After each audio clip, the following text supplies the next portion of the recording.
Organizational behavior is an applied behavioral science that is built on contributions from a number of behavioral disciplines.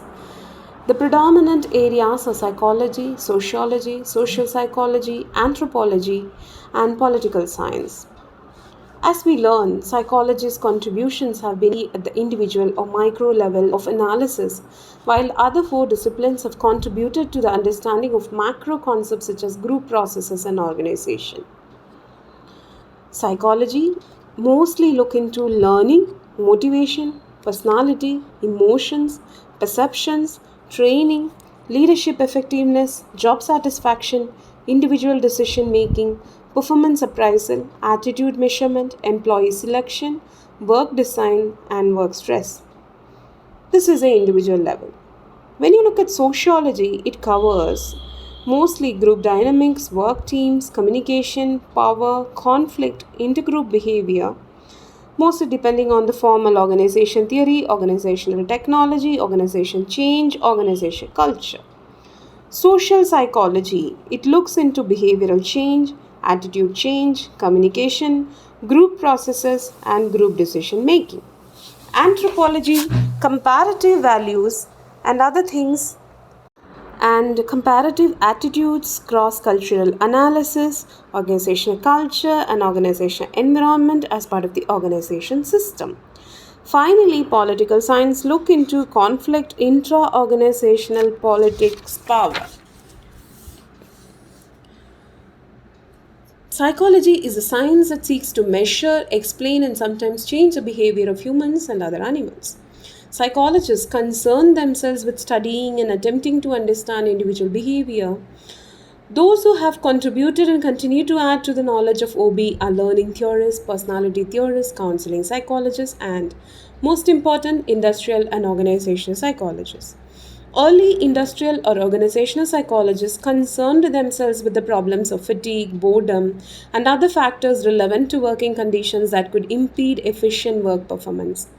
More recently, their contributions have been expanded to include learning, perception, personality, emotions, training, leadership effectiveness, needs, and motivational forces, job satisfaction, decision making processes, performance appraisals, attitude measurement, employee selection techniques, work design, and job stress. Social psychology is an area within psychology blending concepts from both psychology and sociology. It focuses on the influence of people on one another. One of the major areas receiving considerable investigations from social psychologists has been change, how to implement it, and how to reduce barriers to its acceptance. In addition, we find the social psychologists making significant contributions in the areas of measuring, understanding, and changing attitudes, communication patterns, building trust, the ways in which group activities can satisfy individual needs, and group decision making processes. There are few absolutes in OB, if simple and universal principles that explain organizational behavior. There are laws in physical sciences like chemistry, astronomy, or physics that are consistent and apply in a wide range of situations. They allow scientists to generalize about the pull of gravity or to be confident about sending astronauts into space to repair satellites. But, as one noted, behavioral researchers aptly concluded God gave all the easy problems to the physicists. Human behaviors human behaviors are complex, or human beings are complex because they are not alike. Our ability to make simple, accurate, and sweeping generalizations is limited. Two people often act very differently in the same situation, and the same person's behavior changes in different situations. For instance, not everyone is motivated by money, and you behave differently at church on Sunday than you did it at a beer party the night before. That doesn't mean that we can't offer reasonably accurate explanations of human behavior or make valid predictions. However, it does mean that OB concepts must reflect situational or contingency conditions.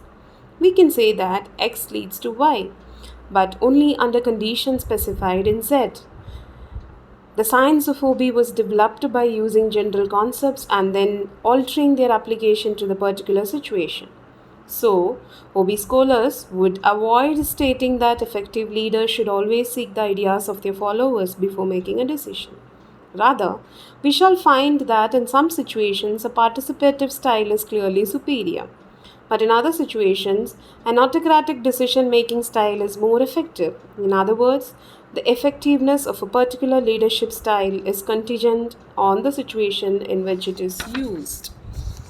Diversity, if positively managed, can increase the creativity and motivate and innovation in an organization, as well as improve decision making by providing different perspectives on problems. When diversity is not managed properly, there is a potential for higher turnover, more difficult communications, and more interpersonal conflicts. Workforce diversity means that organizations are becoming more heterogeneous in terms of gender, race, and ethnicity. But the term encompasses anyone who varies from the so called norm, in addition to the more obvious groups, which are women or South Indians or North Indians. It also includes the physically disabled gays and lesbians and the elderly. Moreover, it's an issue in many of the places in the country or even in the world. We used to take a melting pot approach to differences in organizations, assuming people who were different would somehow automatically want to assimilate. But we now recognize that employees don't set aside their cultural values and lifestyle preferences when they come to work. The challenge for organizations, therefore, is to make themselves more accommodating to diverse groups of people by addressing their different lifestyles, family needs, and work styles. The melting pot assumption is being replaced by the one that recognizes and values differences. Haven't organizations always included members of diverse group? Yes, but they were a small percentage of the workforce and were for the most part ignored by large organizations. Moreover, it was assumed that these minorities would seek to blend in and assimilate. Workforce diversity has important implications for management practice.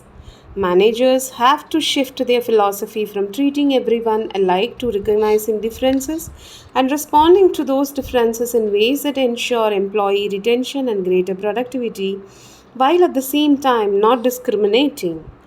This shift includes providing diversity training and revamping benefit programs to accommodate the different needs of the different employees.